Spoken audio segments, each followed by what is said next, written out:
Ici Francis Gilbert du 96.9, c'est quoi le festival Juste pour rire bat son plein présentement? Et puis ce soir, du côté du Théâtre Saint-Denis 2, Sylvain Larocque est en spectacle, il est rendu à peu près 70 représentations de ce show-là et c'est demain la captation du DVD. Il nous reçoit en exclusivité, on est vraiment chanceux d'aller le rencontrer quelques minutes avant qu'il entre sur scène. On va jaser avec lui de ce qui se passe dans la vie de Sylvain Larocque avant un spectacle dans le cadre du festival Juste pour rire de Montréal.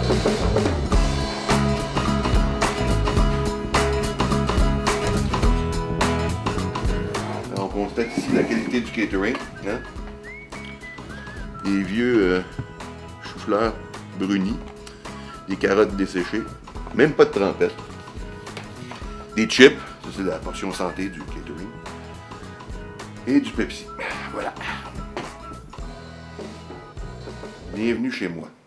Sylvain, on est à exactement 60 minutes de ce show au Saint-Denis 2. Show qui est la veille de la captation du DVD. Ça fait que, est-ce que c'est un show qui est différent des autres pour toi? Non, il n'est pas différent des autres, mais c'est la première fois qu'on joue dans cette salle-ci. Okay. Ça fait que, oui, dans ce niveau-là, j'ai hâte d'arriver ici. On l'a fait dans plein de villes, partout au Québec. On l'a fait à peu près 60-70 fois, je ne sais pas trop quoi.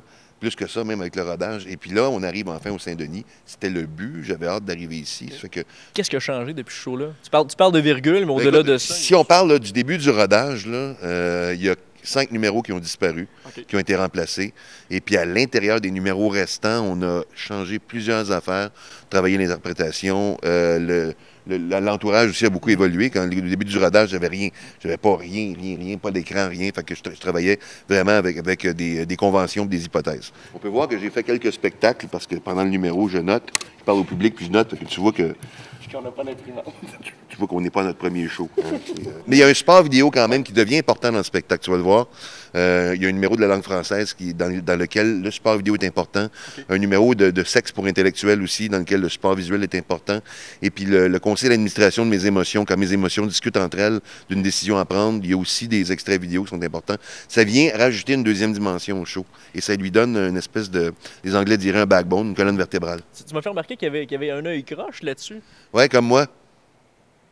C'est ça, le show, on a tout basé la campagne là-dessus, le titre. Et vu que aussi, ce show-là, à la base, ce qui apporte de différent, c'est qu'on traite de thèmes qui ont déjà été traités, mais avec un angle nouveau, avec une vision différente. Comme par exemple, quand on parle de politique, au lieu de bûcher ces politiciens, moi j'incarne un personnage qui est le chef du nouveau parti indécis du Québec. Alors il fait son speech pendant 10 minutes, il clame haut et fort l'indécision. Fait qu'il dit rien, en fait, mais il le dit avec conviction, puis il le dit avec verve, et puis et c'est ça qui fait que le numéro est très drôle, puis on se reconnaît dedans, c'est ça qui est le pire. Quand j'incarne le chef du Parti indécis du Québec,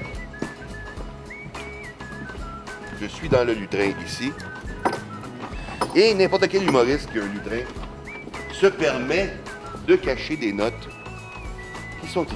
Ça, c'est ce qu'on appelle un setlist. Je vais vous montrer ça. Chaque mot correspond à une blague sur le setlist. Est-ce que tu as de la misère à mémoriser? Ou pour toi, non, pas du tout, mais c'est vraiment un filet de sûreté pour un acrobate. Je me pose la question comme citoyen, mais aussi comme humoriste et auteur. Si, exemple, tu te mettais à faire de la politique, ça serait quoi une de tes priorités? Qu'est-ce qui vient te chercher présentement? Quand on regarde, oui, il y a beaucoup d'affaires tout croche, on le caricature souvent. Y a-t-il quelque chose, toi, qui t'interpelle? Le dernier métier que je voudrais faire, c'est politicien. Et si quelqu'un me met un gun sur la tempe puis il me dit t'es premier ministre demain de la santé, c'est sûr que j'essaierai. T'as-tu un plan particulier que t'aimes manger avant tes shows? Je mange pas avant le show. Okay. D'habitude, là, parce que le sang va tout à l'estomac puis ton cerveau est moins oxygéné puis t'en as besoin. OK. Fait que je mange pas avant le show. C'est très, très scientifique. C'est-tu à force d'expérience que tu as réalisé que tu préfères pas manger avant un show? Non, mais j'ai un bac en chimie. OK. J'ai fait beaucoup de biochimie, de biologie. Justement, bac en biochimie, qu'est-ce qui a fait qu'à un moment donné, tu as fait le switch? En chimie, après ça, j'ai été en marketing. J'ai fait un bac en marketing aussi. Puis quel était le lien? C'était quoi ton objectif? Je suis écœuré. Je me tanne bien vite des affaires. OK. Ma blonde, ça fait 8 ans que je suis avec, je suis pas encore tanné, c'est rare en maudit. OK. Mais je me tanne de faire tout le temps la même affaire. Étudier en chimie 3 ans, je me suis écœuré, puis je ne voulais plus rien savoir. Mais à ce moment-là, comment tu vis de faire une tournée? Exemple, tu viens de faire ton show 70 fois, comment tu le... Ben, c'est jamais pareil. Okay. La ville est différente, la salle est différente, les choux-fleurs pourris sont différents, Regarde. C'est jamais pareil. Le public réagit différemment à différentes places. Tu trouves des nouvelles affaires à rajouter au show. Puis entre mes shows, ben, je travaille sur d'autres choses. Puis c'est des projets qui changent tout le temps. En fait, dans une carrière d'humoriste, d'auteur surtout, il faut que tu planifies court, moyen puis long terme. Dans le long terme, je vais écrire un film. Ça, je suis en train de travailler là-dessus de temps en temps. À moyen terme, j'ai un nouveau show à écrire pour l'été prochain.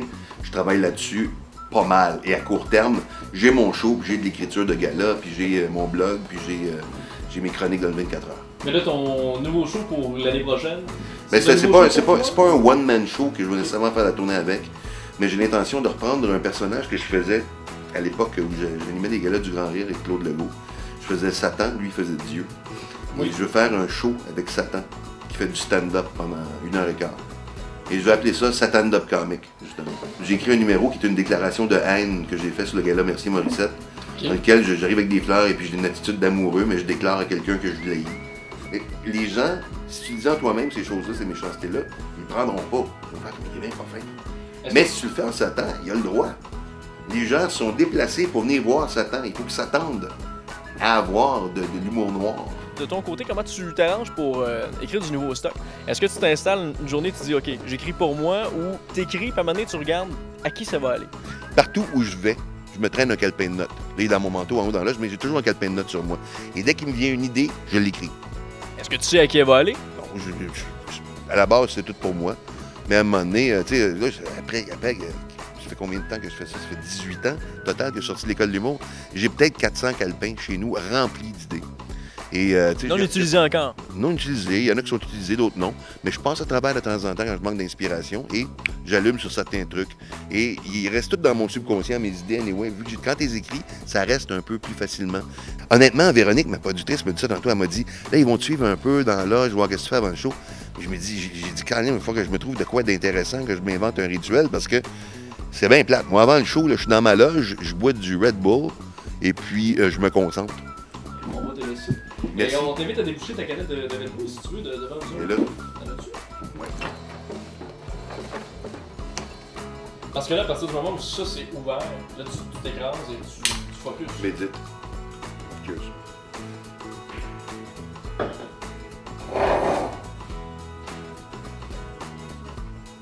Tu peux y aller, là. Sylvain Larocque sera en spectacle du côté de l'Étoile du quartier 1030 le 25 septembre prochain, 6 et 7 octobre du côté de Québec à la salle Albert Rousseau, et puis par la suite, 26 novembre à la salle André Mathieu de Laval. Et puis le DVD du show, le show qui a lieu ce soir, eh bien, ça sera en magasin juste à temps pour Noël le 30 novembre prochain.